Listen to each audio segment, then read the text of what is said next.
But yeah, hi and welcome to tonight's session. Depending on your time zone, it might be a little later, might be a little earlier if you're in Pacific time zone like myself. This is the Intersectionality in the Search for Evidence. This is a workshop that basically is it provides a launching point for students, faculty, clinicians even, like experienced clinicians, and soon-to-be clinicians, the ability to learn more about diversity, equity, and inclusion, and also, just as importantly, justice in research, specifically in medical and health sciences, but this also extends to evidence-based practice because part of evidence-based practice is also regarding the scholarly discourses that are happening, the research that is being produced. So in that vein, it also affects clinicians on a day-to-day basis as well in terms of considering topics regarding gender issues, racism, socioeconomic differences, and other things that might affect their patients' health and well-being and outcomes overall. So essentially, this is one of the first events as part of a series known as Context for the fall.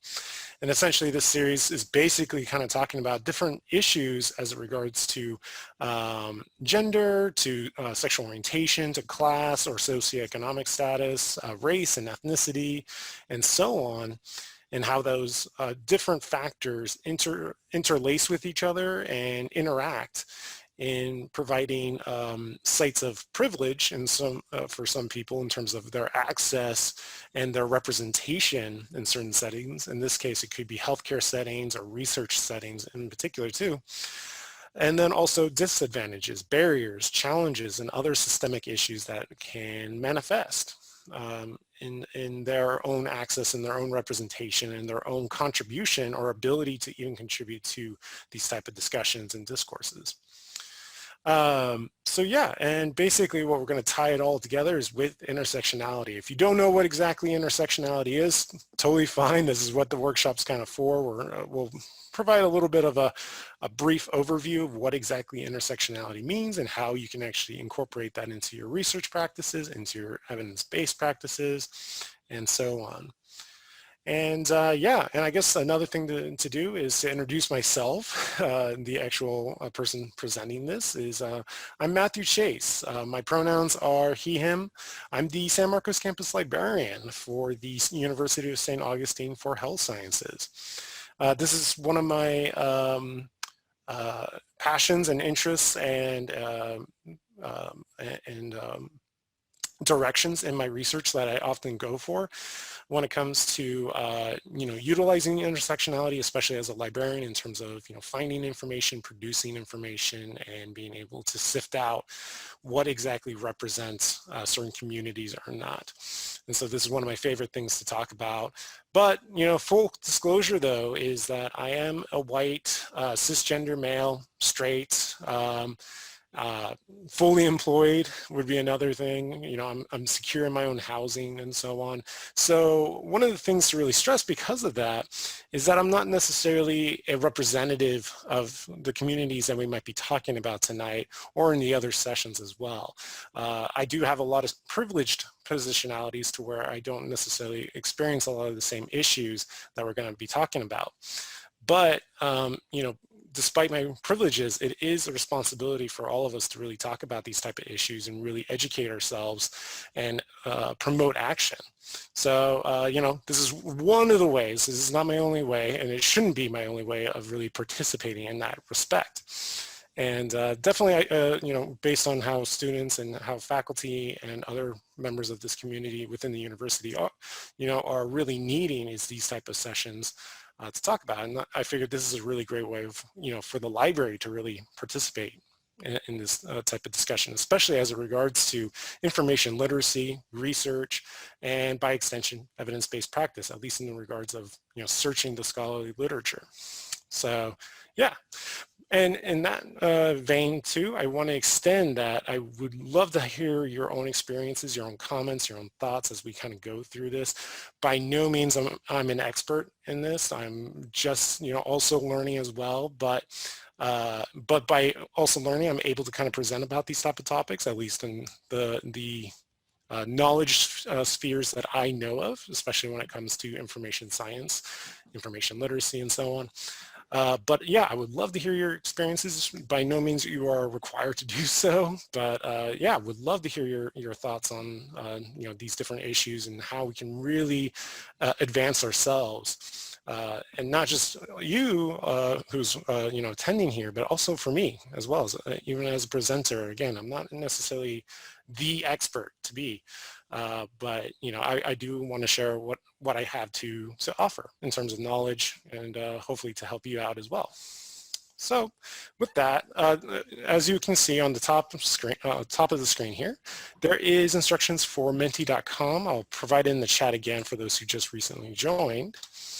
But this is basically your way of actually interacting with different parts of the presentation as well, and you'll be able to provide some thoughts and other types of things and other types of interactions. For example, I saw already someone did a like symbol at the very bottom here. You can also do a question mark. I put that also there for anyone who might have a question. They kind of want to have me pause to really kind of discuss anything. But you can also unmute yourself at any point. You can also, go into the chat if you feel more comfortable with that as well. Any type of way you want to interact, that is completely fine. But yeah, let's see. Just gonna do one thing. Perfect. So yeah, and so any way you can interact with this, feel free. I love to have more of a conversation rather than just kind of a lecture-based type of thing, but I'll definitely provide some information and other types of, hopefully some approaches that we can really engage with when it comes to intersectionality. So before I get into the full, breadth of what intersectionality is, what it means, and what you can do with it, I kind of want to have a short little activity here, just to kind of break the ice. For you all attending right now, you should be able to see an option to provide answer to this particular question, which I'll read out. What are your preferred resources for finding evidence? So I would like to hear, like, what are the tools that you immediately go to when you're trying to go find some evidence on a particular topic, a question, a hypothesis, anything that you're trying to inform yourself on? I'll give you a moment to do so. And you can also do it in the chat as well, feel free, or unmute yourself.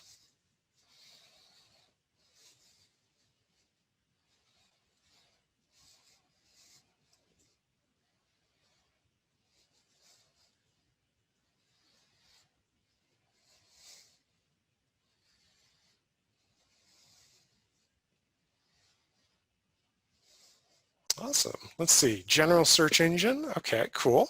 The library. Awesome. An expert. Yeah, definitely. I think that's definitely something that we don't really think about in terms of who we seek out. Not just what we seek out, but who for information. Definitely. Yeah, so is there any other ones that you can think of, or is this primarily what you all kind of go for?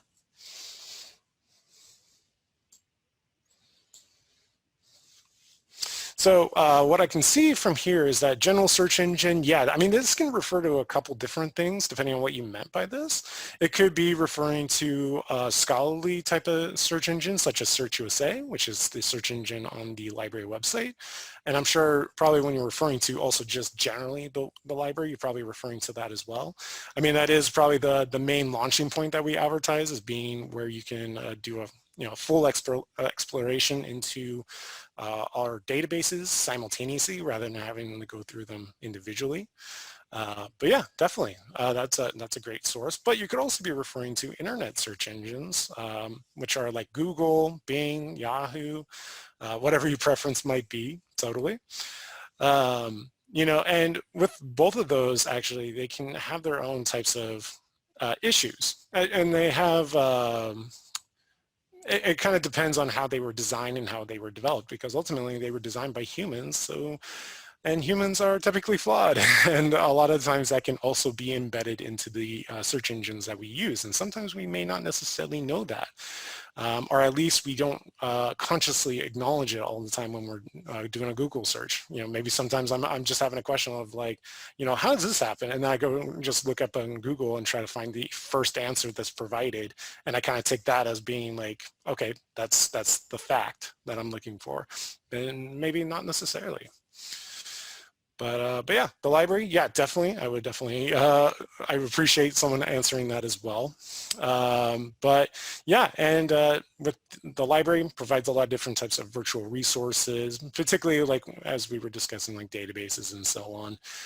But even then, they can also have their own limitations, which I talk about actually in one of the other context events that's coming up in November regarding systemic bias with scholarly databases as well as internet search engines. And then finally, experts. Yeah, definitely. I think that's something that we don't necessarily always think about in terms of, you know, who do we go to? And you know, we may usually think about, yeah, going to a search engine or some other technology to answer our questions. But a lot of times, yeah, we might go to someone that we know who may have the answer or may at least be able to guide us to the solution or to the answer elsewhere. So yeah, but it also kind of depends on who do you deem an expert. And that's also another issue that comes up too, in terms of evaluating who's credible, who's reliable, all that kind of stuff. So definitely. So as a follow-up question to this is, I would like to ask, how confident are you then in finding evidence, particularly using the tools that you've listed, in finding evidence about marginalized patients in particular? Maybe not at all, maybe somewhat, maybe most of the time, or always. Somewhat, all right, cool.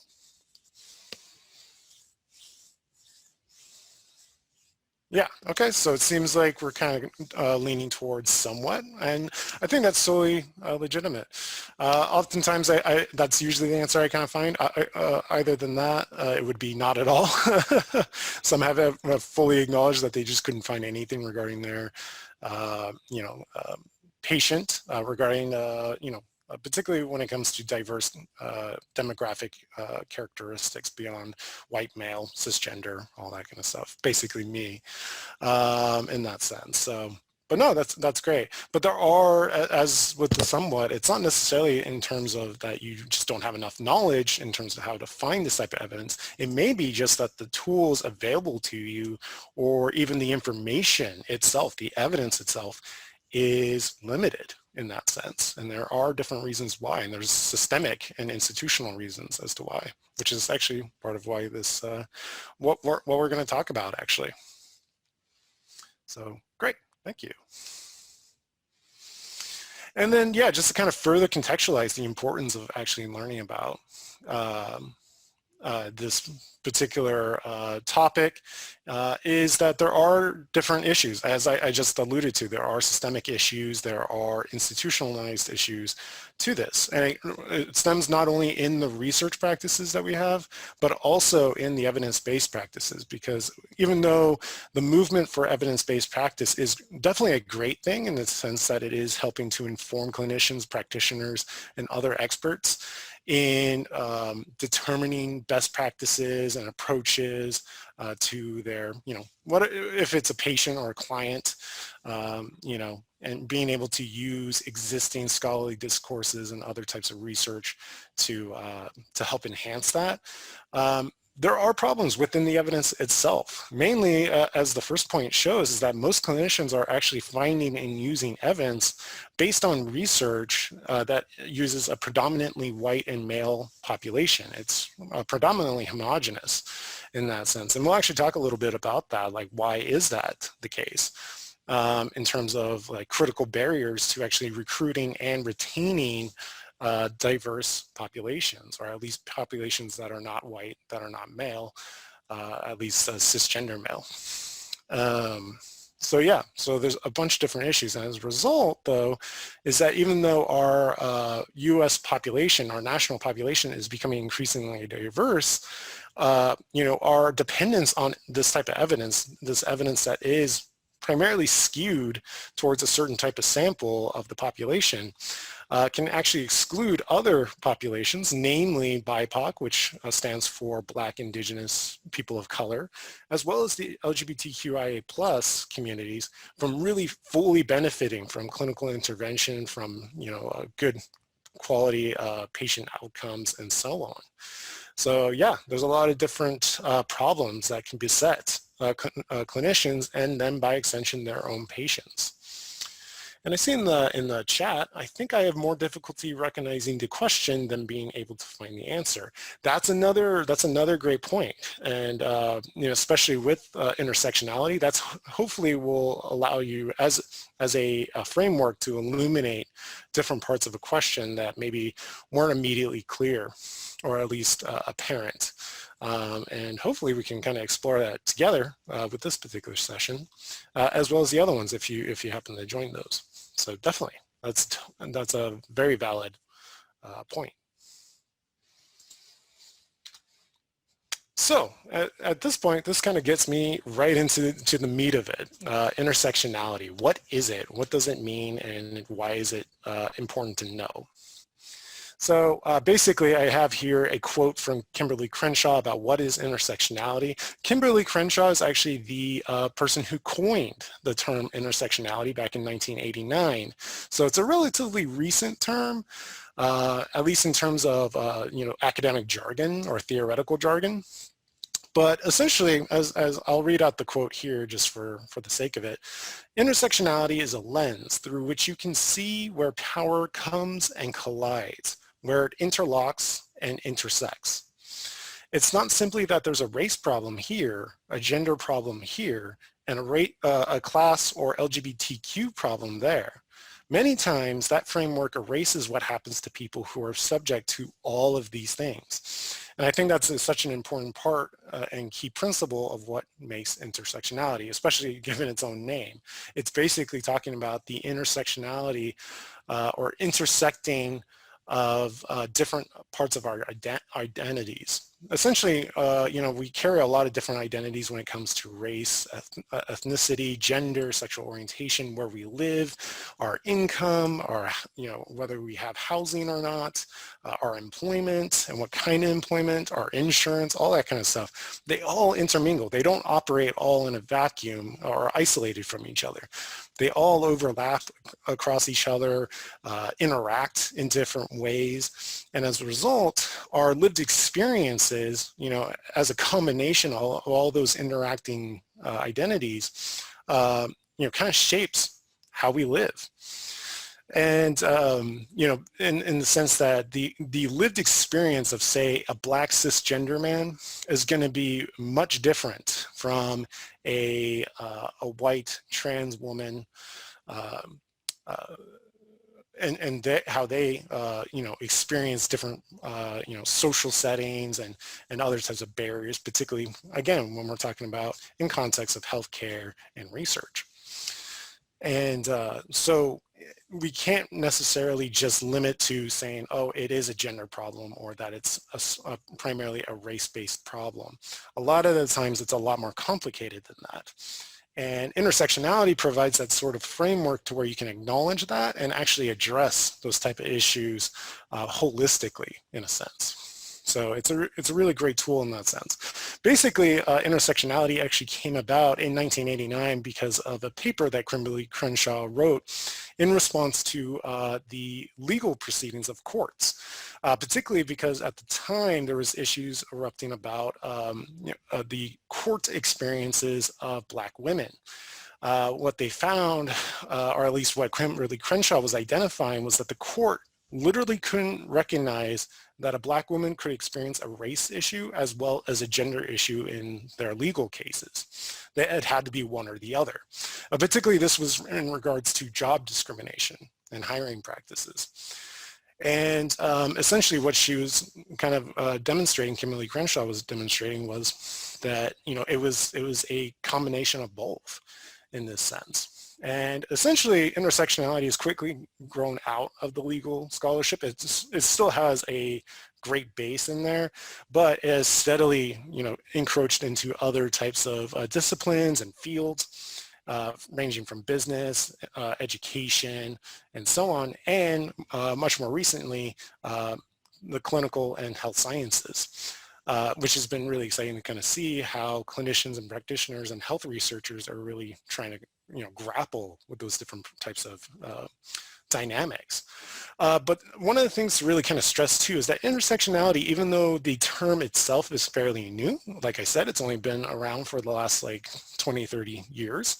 But honestly, intersectionality has outgrown from like theoretical underpinnings that have stemmed from Black feminism all the way to the Civil War and even before then, namely like Anna Cooper with the Voice from the South and so on. So Black feminists have really been advancing this type of work, but finally intersectionality has kind of become the mainstream version of that, or at least quote unquote mainstream in the sense.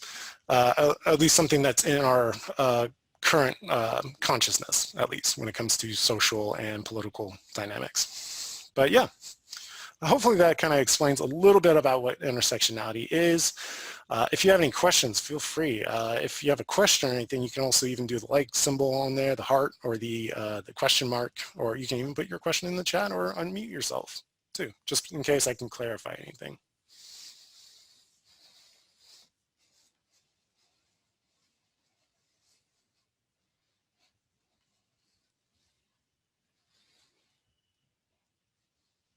I'll probably assume we're probably on the same page. Okay, I see a heart symbol. Okay, cool.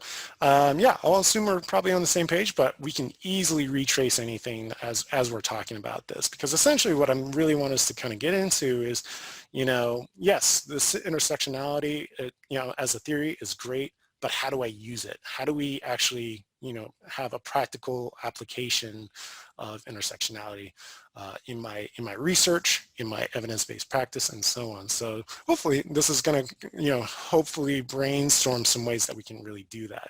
Maybe it won't give you the exact solution, because again, intersectionality again recognizes the complications and the complexity of these problems. So there's probably not going to be a simple solution, but it's going to be something we're all going to have to talk about more and more, and then be able to actually enact those discussions into meaningful impact for ourselves as researchers and clinicians, but also for our patients. Because I think one of the things also recognizes with intersectionality, like I said, it recognizes that we have overlapping identities, and as a result we can have overlapping privileges in some ways, and then overlapping disadvantages. So it's not necessarily we're purely disadvantaged or purely privileged in some ways.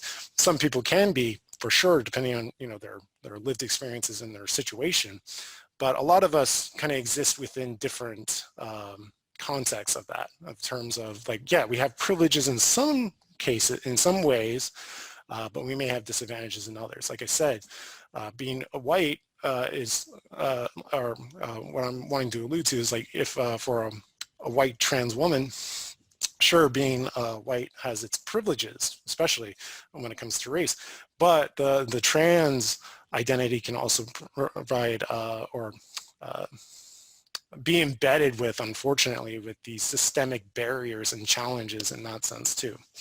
So, and that's why it creates those kind of differences in terms of how we experience certain things. But yeah. And then again, also to illustrate too, is that even our status itself as a clinician or as a researcher, or even for me, like as a librarian, because I can present on things like this, it's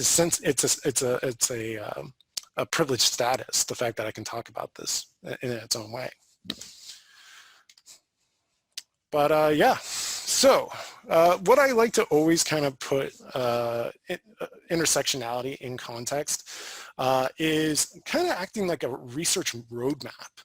But unfortunately, with this roadmap, it's not necessarily fully defined. A lot of the stuff we kind of have to figure out as we go. But we can still kind of go based on what has been already found in intersectionality or intersectional research. But a lot of this stuff, it may be stuff that we have to contribute as well and really kind of fill out the gaps in terms of how things intersect with each other. And ultimately bringing about better equity and inclusion within our, diverse, populations or communities that we want to address with. So essentially, one of the things I like to point out about research or evidence-based practice is that you should define your approach to research or evidence-based practice with equity in mind. I think sometimes it does get lost in a lot of ways because a lot of times we may have the idea that, just by virtue of us looking into the effectiveness of a certain clinical intervention or some other type of approach, and that we're trying to generalize it to everyone, then by virtue it is equitable. But a lot of the times, as intersection kind of illuminates, is that that's not necessarily always the case. And again, depending on what evidence you're kind of using to support that, whether it's existing research that was conducted by other people or your own research, but depending on who is being represented in the evidence you're creating, may not necessarily reflect that type of equity. It may really just benefit some populations over others. So it's always important to kind of define your approach to any type of research topic or evidence-based practice approach with the idea of equity, or at least the lens of equity and intersectionality.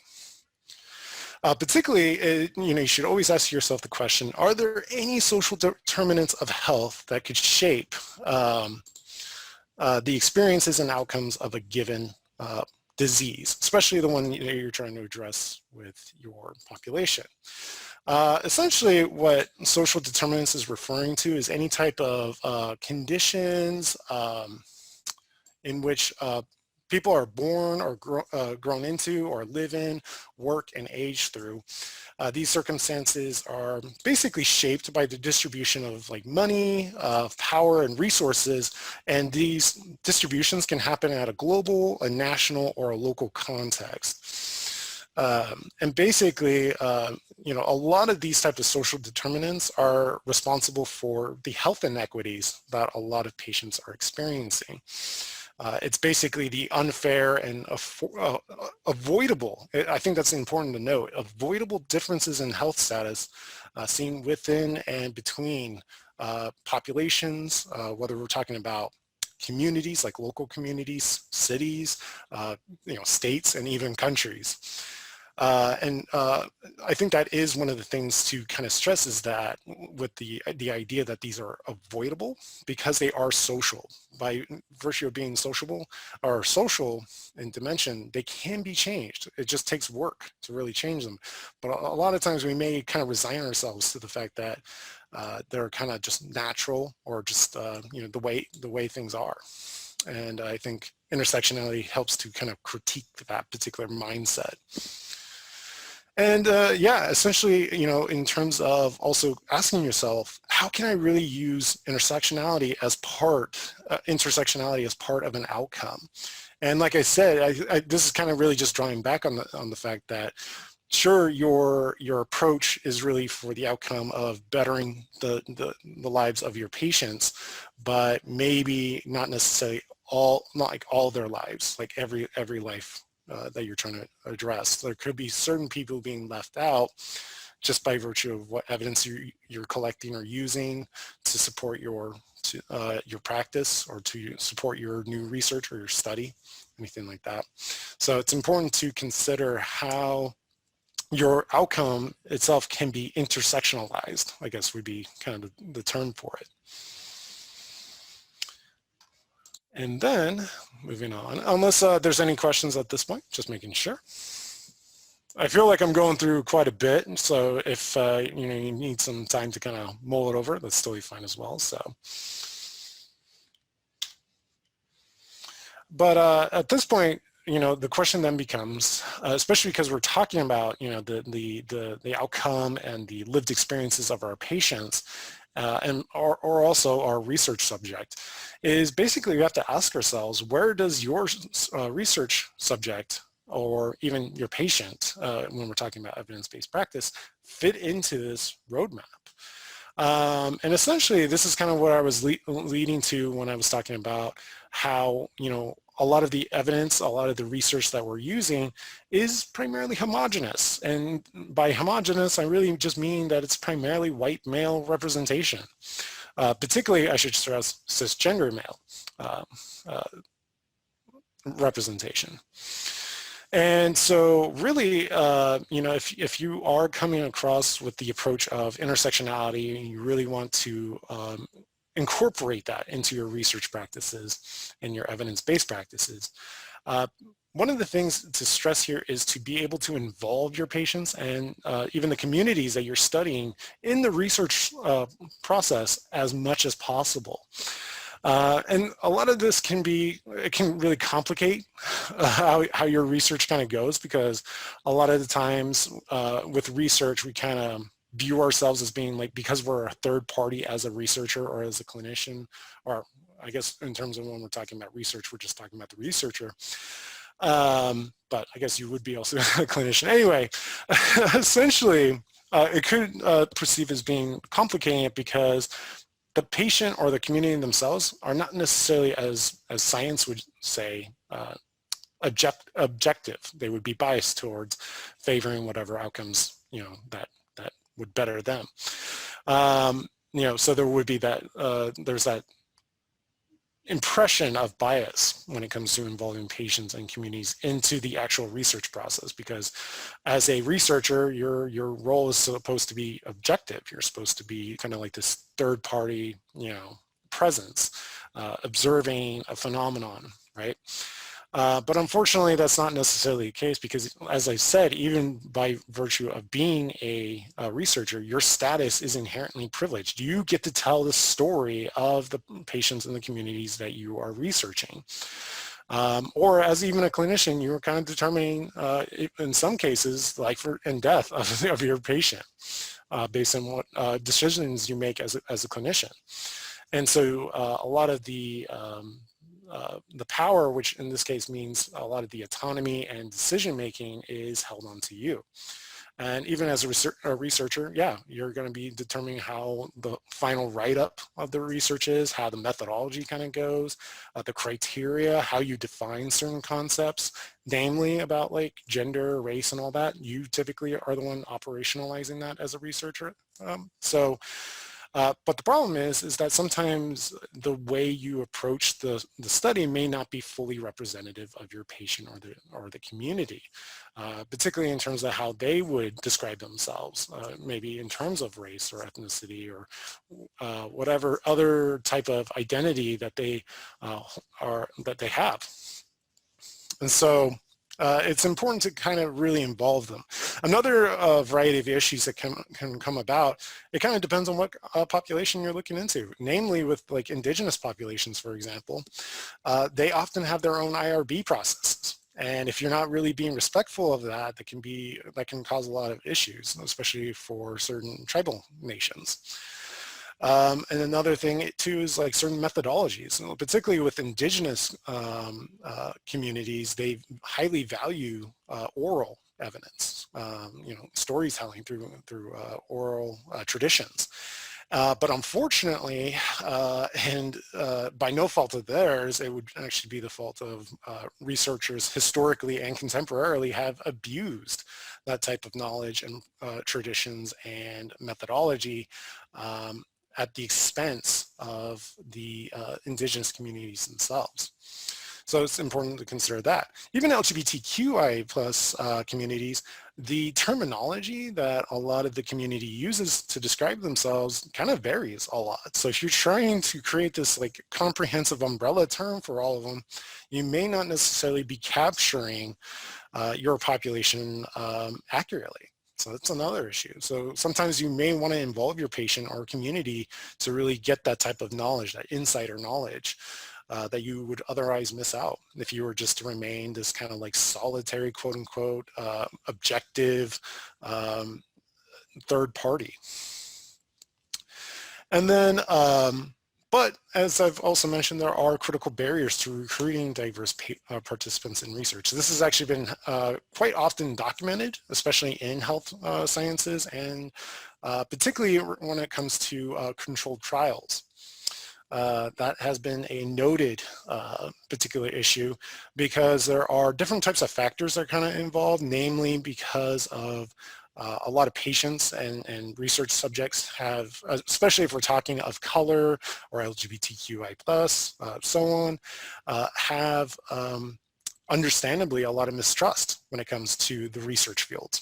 And that is built on a history and even a current reality of science and research exploiting, or abusing, or neglecting the needs and the lived experiences of people of color, LGBTQI plus communities, and so on. So there's been a lot of different issues that have erupted as a result of that, and that's actually contributing to what we're seeing now. And we can even talk about in terms of like language barriers would be another thing. Like if the researchers did not provide, the informed consent forms or other types of materials, depending on what the study is, in the language preferred by the research subjects, you may be also kind of denying them kind of real meaningful participation, and they may drop out too. There's also issues of like transport. A lot of research subjects may not have transportation readily available to them to make it for different trials or other studies. Affordability is another issue. Time constraints, because maybe they're raising kids.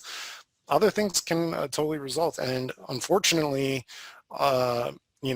the researchers don't really make it that easy, at least in terms of how it's being documented in the current evidence regarding these issues. And so it really kind of falls on us to really ask ourselves, how can we really work on addressing these different types of barriers? And I was actually kind of curious if anyone had any particular ideas or maybe experiences to kind of relate on that aspect, or even about critical barriers, being maybe a research subject yourself, or a patient, or even a practitioner or researcher. I'll give a moment to see if anyone wants to share on that. Well, I don't really know if this is what you're asking, sure. But my dissertation research, and this was way back, 2006, 5 and 6, but I was clinical coordinator in a physical therapy program in Arizona, and students would come to me and say, I didn't do well in my clinical because my CI didn't like me because I was Black, or my CI was Black and she didn't like me because I was white, or whatever. And I heard that enough times with enough students who I really felt were sincere, that for my dissertation research, what I looked at was there a difference? So I did, it was kind of a fun project. It took forever, but I did 4 videos. And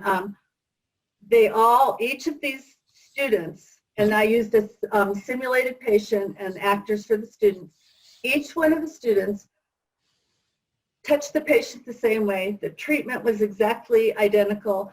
The script was identical. Everything was identical. But one was a young white male, one was a young white female, one was an older white female, and one was a young Black female. And I chose, like, the female was the typical physical therapy student. So, I switched up female versus male, young versus old, white versus Black. And seriously, so then I got 50 of each, or actually it's 100 of each. So I had like 400 responses. And I looked at them, and what they had to do was watch the video, just the one, and rate all the categories on the clinical performance instrument, which is, typical. And then they also had to evaluate, the students did a treatment note, and obviously it was the same note. And on every single category, the white male was rated the highest, followed by the white female, followed by the older female, followed by the Black female. And we're talking about, for the white male, like average ratings of 98 versus average ratings of 82 for the Black female.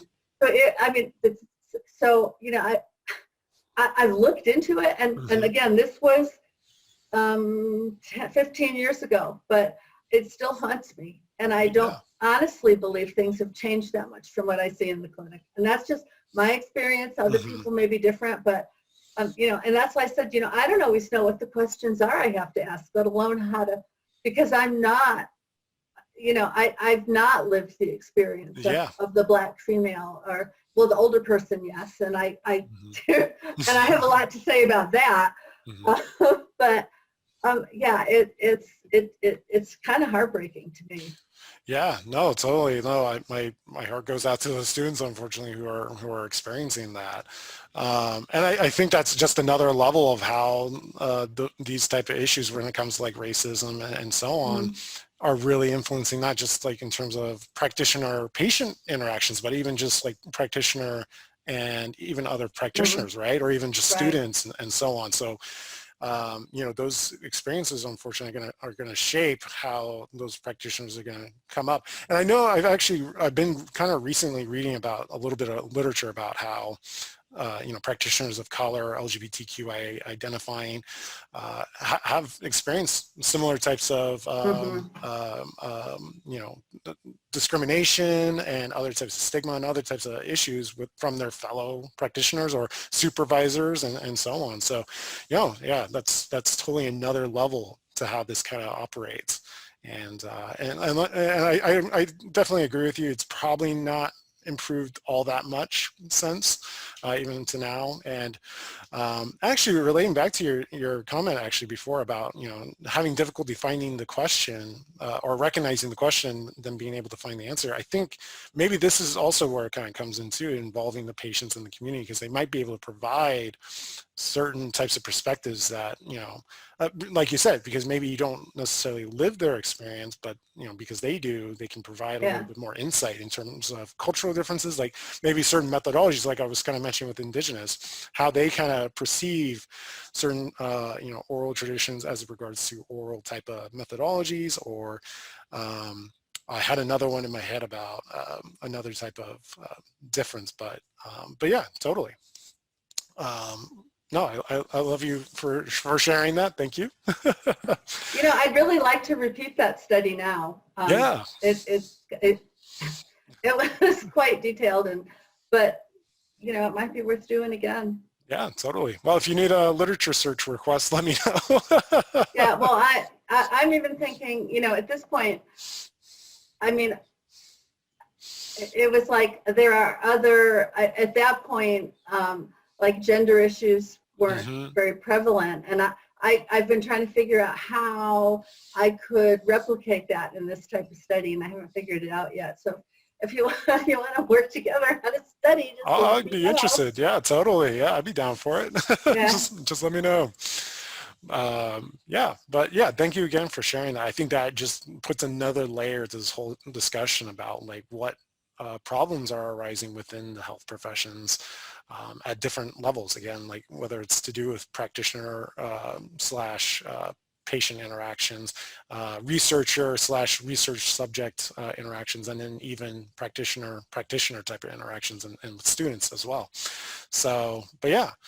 And then my last point here, I think I already kind of illustrated about the importance of the fact that even though maybe we are addressing the topic of LGBTQIA plus communities as a whole, but there's so much diversity within that community, and like the way they identify themselves, how they interact with each other, are way dynamic. And it's something that we may not necessarily have a good handle on, because we try to simplify it for the sake of the study in terms of how we define LGBTQIA plus, or, you know, kind of, you know, bypassing certain dynamics that would otherwise maybe reveal something that we didn't, you know, just because we didn't focus on it, didn't get revealed. And even like there was another event that I was interested in potentially doing about like Latinx populations. I mean, there's so much diversity, even though we use the umbrella term of Latinx or Latino and Latino or Latino slash A would be the other alternative. There's so much diversity in terms of language barriers and differences, and also like documentation, citizenship, and all that kind of stuff, and even just by virtue of where you live as well. But yeah, and then yeah, another thing I wanted to talk about is just informing your research and evidence-based practices with intersectional strategies, and some other, you know, techniques that we really can explore and really work on is incorporating intersectionality and equity in the critical appraisal of evidence.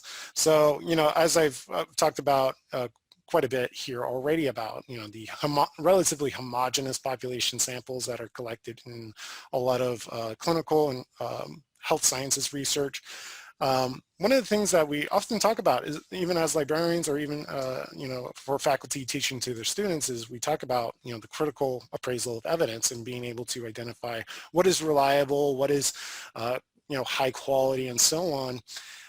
And we use like different types of techniques when it comes to like Prisma, or when it comes to grade, or when it comes to Joanna Briggs, you know, Institute of, you know, evidence-based practice. And, you know, they all have different types of techniques in terms of how to break down a specific study or research, and, you know, kind of doing these checklists of different criteria. You know, does this study follow this type of, you know, step in being a high quality study, and so on. But I think we can actually probably explore and maybe discuss about, you know, what kind of criteria can we create from intersectionality as a way of evaluating, like particularly like when we talk about methodology of a study, you know, who did they sample, how did they sample that population, and so on. How do they operationalize or define that population, and is it really an accurate representation of who they are supposedly examining or exploring in relation to whatever topic they're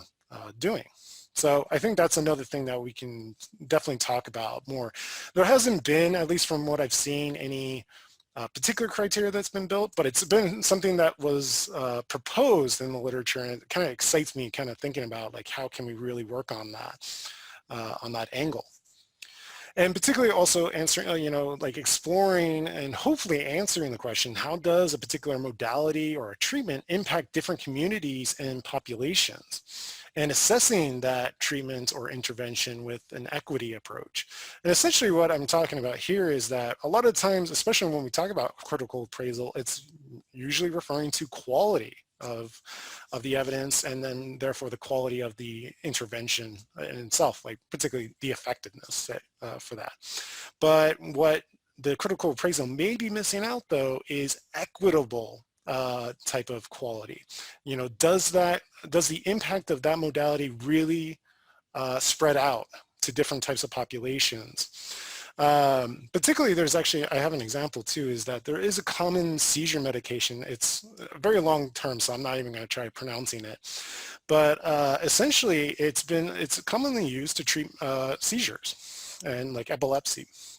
But it's only been more recently that some randomized control studies have actually focused on certain populations, and actually one found that that certain Asian populations are actually negatively harmed by that seizure medication. It actually does promote harmful effects on their organs and even fatal effects as well. It's largely due to, I believe it's a biomarker or a genetic marker that affects certain Asian populations. It's not all Asians or anything like that. It's certain Asian populations in a certain region, or at least have ancestral roots from a certain region in Asia. So as a result, they've kind of had more insight into that, because in previous studies regarding that medication, it was primarily white homogeneous type of samples. So yeah, I think that's one kind of example of how different types of treatments, even though they are, you know, aiming to have this generalized effect on a community or you know, greater populations, but certain communities might be left behind in some respects. And then finally, I also talk about like acknowledging your susceptibility to cognitive bias. And even though I kind of talk more about other biases when it comes to, you know, racism and gender and all that, those are totally applicable too. But also cognitive bias, even though it's not necessarily equivalent to racism or transphobia and all that stuff, it can definitely perpetuate certain issues when it comes to that. And actually there is a upcoming event as well from this series that talks about that. And then also about systemic or algorithmic bias. And that's what I'm talking about when it comes to our search tools, like the particular tools we're using to find evidence and to produce evidence have certain biases embedded into them that can really affect who has access, who is being represented, and who can produce information and evidence, has some systemic and significant ramifications when it comes to that, especially on a global scale when we talk about other countries that may not have the infrastructure like we do in the United States and of Western Europe and what they also term the global north. But I'll be talking more in depth about that particular subject for a different workshop coming up. And then finally, this is kind of, tying in the fact about intersectionality and its role in critically framing your research. And that's what I kind of, term it as. And I do, later on in the other sessions, I will be talking about critical race. I will be talking about queer theory and feminist theory and how they all can contribute to, critically framing your research that really acknowledge these different types of systemic issues and the need for equity and so on.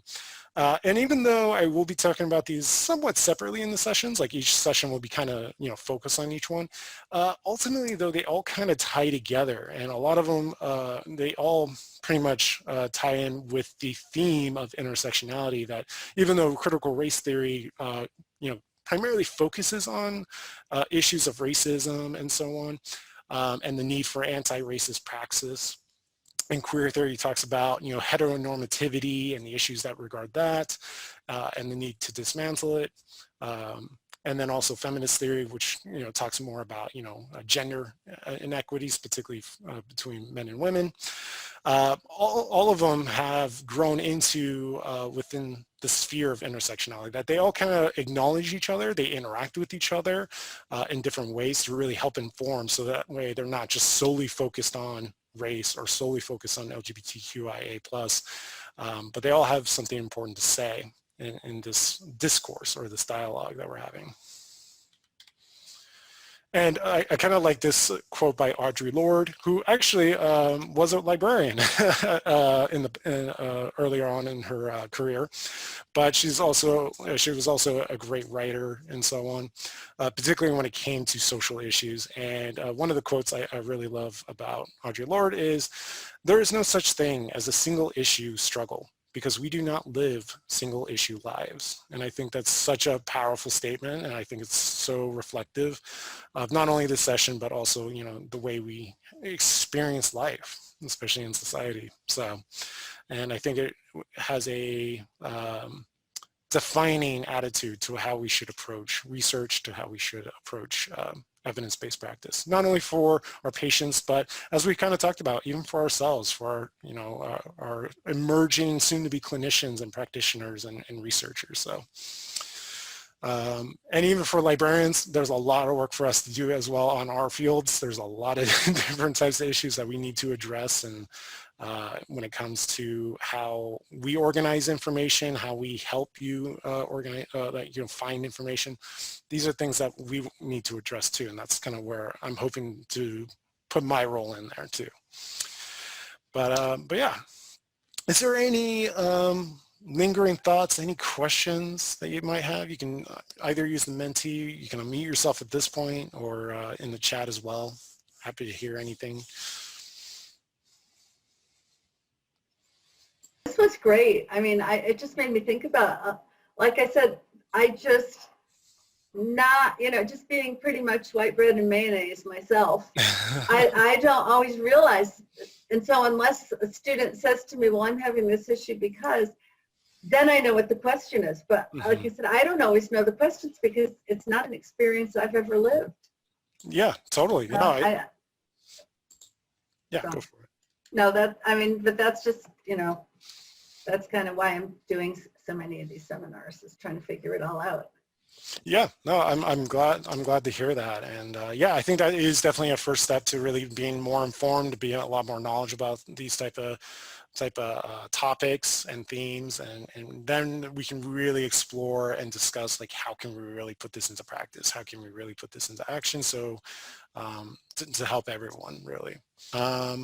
In the meantime, while you're doing that too, is Yeah, I just kind of wanted to illustrate the context event lineup. So for everyone here, you've already attended the Intersectionality and the Search for Evidence.